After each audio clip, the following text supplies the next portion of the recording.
पुरानी स्कूटी पर army captain Arpita Verma अपनी मां सावित्री वर्मा को लेकर घर के लिए सामान लेने जा रही थी और उसकी बड़ी बहन काव्या वर्मा इसी शहर की डिस्ट्रिक्ट मजिस्ट्रेट यानी डीएम थी। उसकी मां के चेहरे पर खुशी और गर्व दोनों साफ दिख रहे थे, क्योंकि सावित्री वर्मा ने अकेले ही अपनी दोनों बेटियों को पाल पोस कर इस काबिल बनाया था और उसकी बड़ी बेटी काव्या को काम की वजह से घर आने का वक्त कम ही मिलता था। जैसे ही उनकी स्कूटी शहर के बाहरी इलाके की तरफ मुड़ी, आगे सड़क पर एक पुलिस बैरियर लगा हुआ था। जीप के बोनेट पर पैर फैलाए मूंछों पर ताव देता इंस्पेक्टर विक्रम चौहान बैठा था और रोड पर दो हवलदार मोहन और दीपक लाठियां पटकते हुए आने जाने वालों का चालान काट रहे थे और उनसे जबरदस्ती पैसे वसूल कर रहे थे।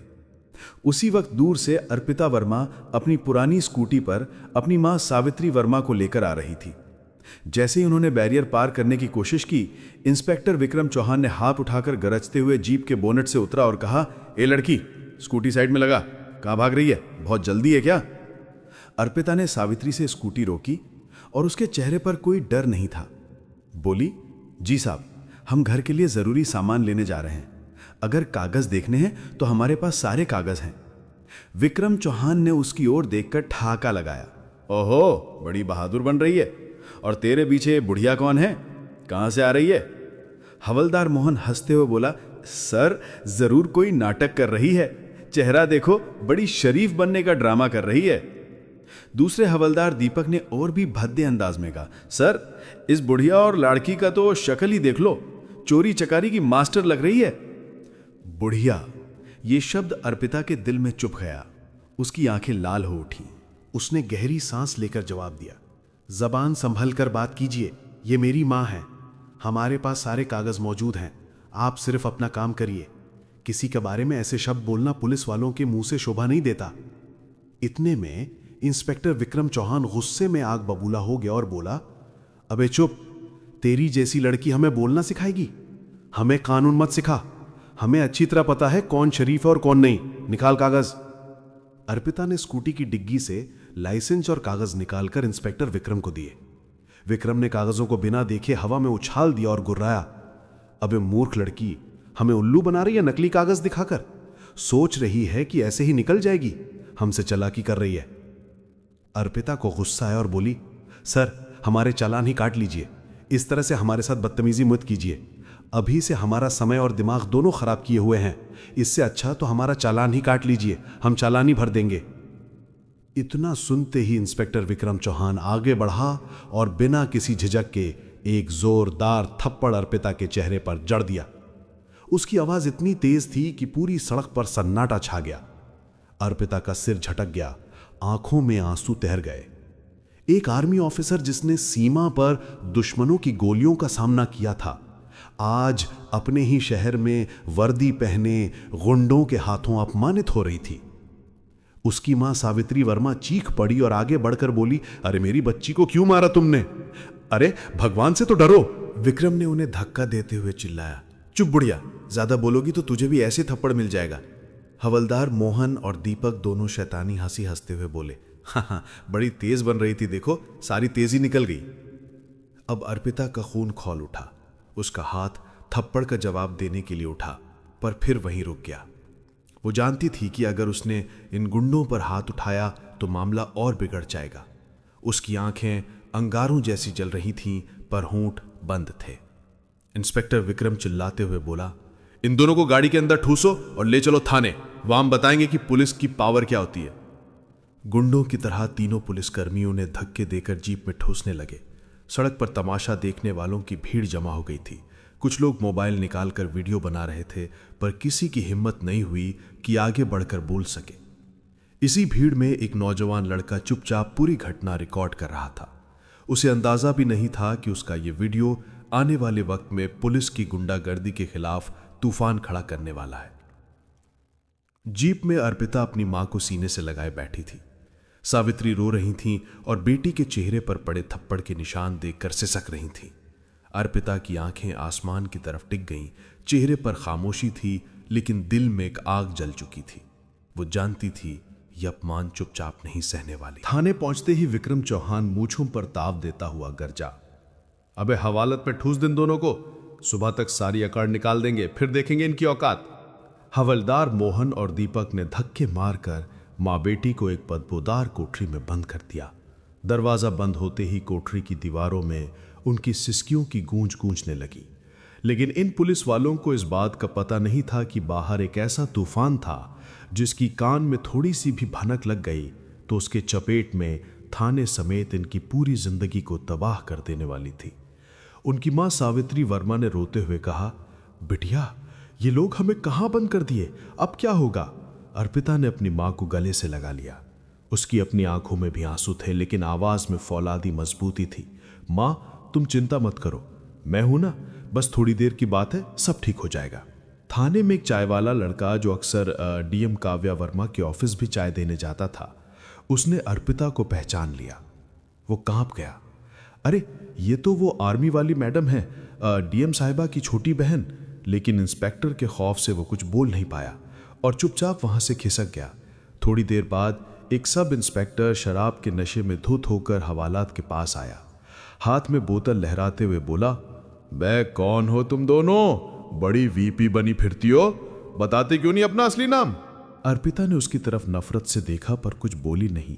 वो शराबी दरोगा भी कुछ और उल्टा सीधा बकता हुआ चला गया। धीरे धीरे रात गहराने लगी। हवालात के अंदर मच्छरों की भिनभिनाहट, सीलन की बदबू और घुटन बढ़ती जा रही थी। सावित्री को अस्थमा की शिकायत थी। उस घुटन भरे माहौल में उनका दम घुटने लगा। वो जोर जोर से खांसने लगी। अर्पिता घबरा गई। उसने दरवाजा पीटना शुरू कर दिया। कोई है? दरवाजा खोलो, मेरी मां की तबीयत खराब हो रही है, प्लीज किसी डॉक्टर को बुलाइए। उसने बार बार आवाज दी, लेकिन उसकी आवाज थाने के शोर में दब कर रह गई। बाहर से एक सिपाही की आवाज आई, अबे चुपचाप पड़ी रहे, ड्रामा मत कर, सुबह से पहले कोई दरवाजा नहीं खुलेगा। पूरी रात अर्पिता अपनी मां का सिर गोद में रखे बैठी रही। वो अपनी मां की पीठ सहलाती रही और उन्हें हिम्मत देती रही। सुबह होते होते उसकी आंखें रोष और बेबसी से लाल हो चुकी थीं। अभी तक जिले के किसी भी बड़े अधिकारी को खबर नहीं थी कि एक आर्मी ऑफिसर और जिले की डीएम की मां एक अंधेरी कोठरी में कैद है। दूसरी तरफ जिला प्रशासन में हड़कंप मचना शुरू हो गया था। डीएम काव्या वर्मा सुबह से अपनी मां और बहन को फोन कर रही थी, लेकिन दोनों का फोन बंद आ रहा था। उसने अपने ड्राइवर को घर भेजा तो पता चला कि वह सुबह से ही बाहर निकली हैं और लौटी नहीं। काव्या का दिल किसी अनहोनी की आशंका से बैठने लगा। तभी सोशल मीडिया पर वो वीडियो किसी ने पोस्ट कर दिया। पुलिस की गुंडागर्दी, मां बेटी को सरेआम बीच रास्ते पर बदसलूकी की और जीप में डालने का वीडियो आग की तरह फैलने लगा। लोग पुलिस के खिलाफ गुस्से भरे कमेंट कर रहे थे। यही वीडियो व्हाट्सएप ग्रुप्स के जरिए घूमता हुआ डीएम काव्या वर्मा के पीए के पास पहुंचा। उसने वीडियो देखा और उसके पैरों तले जमीन खिसक गई। उसने कांपते हाथों से डीएम मैडम के केबिन का दरवाजा खटखटाया। काव्या उस वक्त एक जरूरी मीटिंग में थी। उसने इशारे से पीए को रोकने को कहा, लेकिन पीए की आंखों में जो घबराहट थी उसे देखकर काव्या ने मीटिंग रोक दी और पास वाले कमरे में गई और बोली, क्या बात है विकास, सब ठीक तो है? विकास ने लड़खड़ाती आवाज में कहा, मैडम एक वीडियो है। काव्या ने फोन हाथ में लिया और वीडियो प्ले किया। जैसे जैसे वीडियो आगे बढ़ा, काव्या के चेहरे का रंग बदलने लगा। उसकी शांत आंखों में पहले हैरानी, फिर गुस्सा और फिर एक भयानक तूफान उभर आया। जब उसने इंस्पेक्टर विक्रम चौहान को अपनी फौजी बहन अर्पिता के गाल पर थप्पड़ मारते देखा तो उसके हाथ कांपने लगे। फोन उसके हाथ से छूटते छूटते बचा। उसकी मां, जिसकी वो कभी ऊंची आवाज में बात तक नहीं करती थी, सड़क पर गिड़गिड़ा रही थी और उसकी छोटी बहन, उसकी लाडली अर्पिता, जो देश की शान थी, आज सड़क पर बेबस खड़ी थी। काव्या की आंखों में आंसू भर आए, लेकिन उसने फौरन खुद को संभाला। वो एक डीएम थी, उसे इस वक्त भावनाओं में बहने का कोई हक नहीं था। उसके अंदर की बेटी और बहन तड़प रही थी, लेकिन उसके अंदर का अफसर जाग चुका था। उसने अपने दांत भींचे, उसकी सांसें तेज हो गईं। उसने मीटिंग में मौजूद अफसरों से कहा, यह मीटिंग यहीं खत्म होती है, आप सब जा सकते हैं। सबके जाने के बाद उसने अपने पीए से कहा, विकास, पता लगाओ ये किस थाने का मामला है और मेरी माँ और बहन इस वक्त कहाँ हैं। मुझे हर 1 मिनट की रिपोर्ट चाहिए। उसकी आवाज में जो ठंडक और गुस्सा था, उसे सुनकर पीए की रूह कांप गई। वो समझ गया था कि आज शहर में एक ऐसा तूफान आने वाला है जो कई लोगों की वर्दियां और कुर्सियां उड़ा देगा। काव्या कुर्सी पर बैठ गई और सोचने लगी, मेरी मां जिसने हमें पाला पोसा और मेरी बहन जो देश के लिए जान हथेली पर लेकर घूमती है, उनके साथ ये सुलूक। आज इस शहर की डीएम होने का असली मतलब वो दिखा देगी। उसने रात भर हर रिपोर्ट पढ़ी और जिले के हर थाने की शिकायतों का डेटा खंगाला। उसने 12 ऐसे थाने छांटे जहां पुलिस उत्पीड़न और भ्रष्टाचार के मामले सबसे ज्यादा थे। अगली सुबह 9 बजे जिले के सभी थाना इंचार्जों की इमरजेंसी वीडियो कॉन्फ्रेंसिंग मीटिंग बुलाई गई। जब काव्या स्क्रीन पर आई तो उसकी आंखों में नींद नहीं थी, लेकिन एक अजीब सा तेज था। उसने कहा, मैं जानती हूं आप सब मेरी घटना से हैरान हैं, पर यह मेरा व्यक्तिगत अपमान नहीं, ये उस सिस्टम का असली चेहरा है जिसे आप सब चलाते हैं। आज से हर थाने को अपनी शिकायतों का रिकॉर्ड पब्लिक करना होगा और हर 15 दिन में हर थाने में जन सुनवाई होगी जिसमें मैं खुद मौजूद रहूंगी। कुछ थाना इंचार्ज असहज हो गए। एक ने हिम्मत करके कहा, मैडम, इससे तो हमारे कर्मचारियों का मनोबल टूटेगा। काव्या ने तीखी नजर से देखा, अगर अन्याय करने से मनोबल बनता है तो ऐसे मनोबल को तोड़ना ही बेहतर है। उसने एक और निर्देश जारी किया, हर थाने के सीसीटीवी कैमरों की लाइव फीड अब से सीधे डिस्ट्रिक्ट ऑफिस और एसपी ऑफिस से जुड़ी जाएगी। कोई भी शिकायतकर्ता थाने में कब आया और कब गया, इसका टाइम रिकॉर्ड होगा और अगर किसी भी व्यक्ति को बिना ठोस कारण के 1 घंटे से ज्यादा थाने में बिठाया गया तो संबंधित पर तत्काल कार्रवाई होगी। ये एक प्रशासनिक क्रांति की शुरुआत थी। पूरे राज्य में इसकी गूंज सुनाई देने लगी। लेकिन जैसा होता है, सुधारों के रास्ते आसान नहीं होते। कुछ लोग इस घटना को एक नाटक बता रहे थे। शहर के एक दबंग विधायक बलराम चौधरी, जिनके कई गैर कानूनी कामों पर इंस्पेक्टर विक्रम जैसे पुलिस वाले पर्दा डालते थे, प्रेस में बयान दे रहे थे कि ये सब सोची समझी नौटंकी है। राजधानी में हाई लेवल मीटिंग बुलाई गई और कई अफसरों ने कहा कि अगर हर अफसर ऐसे ही आम आदमी बनकर सिस्टम की पोल खोलने लगेगा तो सिस्टम कौन चलाएगा। पर कुछ ईमानदार अफसरों ने काव्या का समर्थन भी किया कि अगर डीएम ने यह कदम नहीं उठाया होता तो थानों में चल रही ये अंधेरगर्दी कभी सामने ना आती। इंस्पेक्टर विक्रम चौहान, नशे में डूबे कुछ दरोगा और दोनों हवलदार मोहन और दीपक सस्पेंड कर दिए गए थे। पर अब साजिशें पर्दे के पीछे से रची जा रही थीं। रात को जब काव्या अस्पताल से बाहर निकली तो मीडिया ने उसे घेर लिया। मैडम, क्या आपका ट्रांसफर किया जा रहा है? क्या आपको किसी से धमकी मिल रही है? काव्या ने रुककर कहा, मुझे ना पद की चिंता है ना ट्रांसफर की। अगर मेरे ट्रांसफर से सिस्टम में सुधार होता है तो मैं 10 बार ट्रांसफर झेलने को तैयार हूं, पर मेरी मां जैसी हर मां को इंसाफ मिलना चाहिए।